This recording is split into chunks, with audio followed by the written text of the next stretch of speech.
Good morning, everybody. We are actually back to normal vlogging since our vacation and working out and getting back to the grind. Alistair has hijacked my yoga mat. What are you doing? I want to work out. You can't work out when you're laying down. Nice try, bud. I'm going to start the beef stew that I'm making for dinner, and I thought I would just kind of show you guys how I am going to make it in case you want to try it out. Okay, so in a large pan, you want to go ahead and crisp up half a pound of bacon. Let's go pick some potatoes. Ah! Oh my god. Holy look what I just almost walked into. I mean, this thing looks like it wants to jump at me.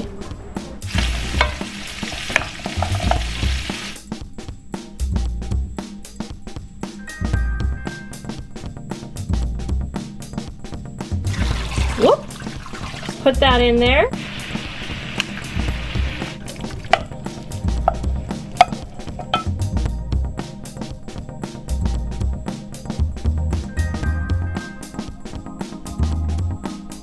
Next day was Sunday again. The caterpillar ate through one. Okay, here is how the stew turned out. Okay, moment of truth. Here we go. I'm gonna taste it. It's hot. I got a little bite of everything here. It's yummy, Mama. Now film me. We always film. You're always in the film. I like it. I don't know if it was worth all of the long prep work. It has a lot of flavor. I just don't know if I want to put that much work into a stew. But let's see what Hans thinks. Are there sweet potatoes? There's sweet potatoes and potatoes from our garden. I'm not a big fan of sweet potatoes, Uh-huh. but I like these. Good. You like, what do you think about It's this? good. I like it. I think it is All right, good. I that's don't good. know what Cool. a gourmet stew tastes like. I don't really. Morning, everybody. Allie and I were just cuddling on the couch, and now Allie is cuddling with the doggy. What's Zoe doing? I have counseling today, which means I need to finish my counseling homework. I have attempted it quite a few times now, but I just don't know. I'm stuck, basically.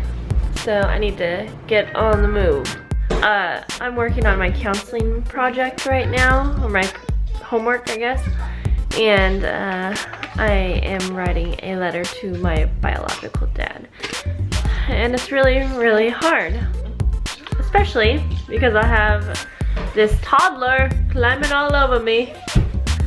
But at the same time, that little toddler climbing all over me makes me, I don't know, it just puts more thoughts in my head, thinking, I love this little toddler so darn much. And I just don't get how someone could not want to be like a part of their own kid's life. I don't know a lot about my biological dad. From what I do know, he was a dangerous person. He had addiction problems and things like that. And I get that. But I also think that people can change, and I'm just always so curiously wondering if he has changed, and maybe if he has tried to get in contact with me. Yeah, I don't know. I have a lot of like what ifs. It just kind of sucks. But anyways, I'm writing this letter to him, and I feel like I almost have too much to say, so I'm trying to like narrow it down and just work on one little part. So that's what I'm doing, and I have counseling at 1. So yeah, I'm gonna get back to writing. Alright. Hey guys, so this camera is at a weird angle, but I figured I would take the time to do a car chat while I was driving to my counseling appointment. Just to recap, I have never met my biological dad, and I'm not actually sending this letter to him. It's kind of just a counseling project exercise to dig a little deeper and see how it affects me not knowing my dad and all that jazz. So So in the letter, I basically just am asking him a lot of questions and asking him if he thinks about me often or if he thinks about me ever, and just questions about if he's changed as a person, because as far as I know, he's had a pretty bad past and he has dealt with addiction and he has been into a lot of trouble. Not really gonna go into that, but basically he, as far as I know, he's in prison for life, or he was in prison when my mom finally got away from that abusive relationship. I just talk about all of my questions that I've had over the years, and I do want to mention that I have an amazing dad that raised me since I was 3, so I definitely didn't go without having a father figure or an amazing dad at that. But if you guys don't know a biological parent, then you know that there's always that nagging in the back of your head that has all of these questions, and it just makes you wonder if this person, or how this person that is a parent could do whatever it was that they did to not be in your life. And I think especially since I have had my own child and experienced that love that you can only explain, or not explain, but that you can only understand if you're a parent, that it's been on my mind a lot more since I've had my own child. So yeah, I don't even know what all I just said because I said a lot, but I really am curious to know more about him, and I wish there was a way that I could spy in on his life and see what's going on in his life, like a two-way mirror, like so I can know what I want to know without having to meet him.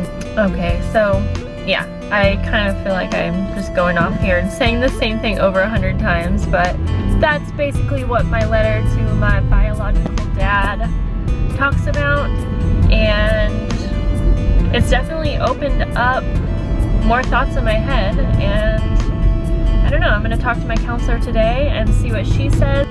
And also, if you have a parent that you have never met, let me know and tell me how you deal with it, and or if you have like got in contact with a parent and found them, how did you find them, number one, and number two, how is it now? Are they still in your life, or yeah, tell me all about it, guys. I would love to hear from some of you that know what I'm going through, and it would actually be great to talk about because it's something that I honestly rarely talk about. I've brought it up before.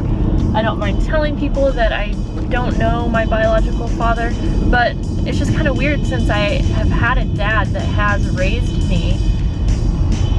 I guess I don't really feel like there's such a void there.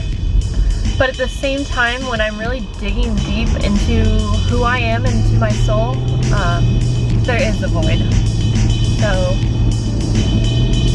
it would be nice to figure that out someday. I'm done with my counseling and it went really well. She always has so many great questions and such good insight on the things that I'm talking about. And I love it because I've never had a counselor that is really good at like digging deep. Honestly, all the counselors I have had, like they'll ask questions and you answer them and they're like, okay, done. Like they don't really, the ones that I've had never dig deeper or try to figure out reasons why you're thinking the way that you are, or the reasons why you're not thinking about certain things. So I had a great time, and alright, here's tonight's dinner. We have pineapple fried rice that has grilled teriyaki chicken and cashews in it, with our spring rolls and peanut sauce. So there it is. Good night, guys. I hope you guys all have a great day.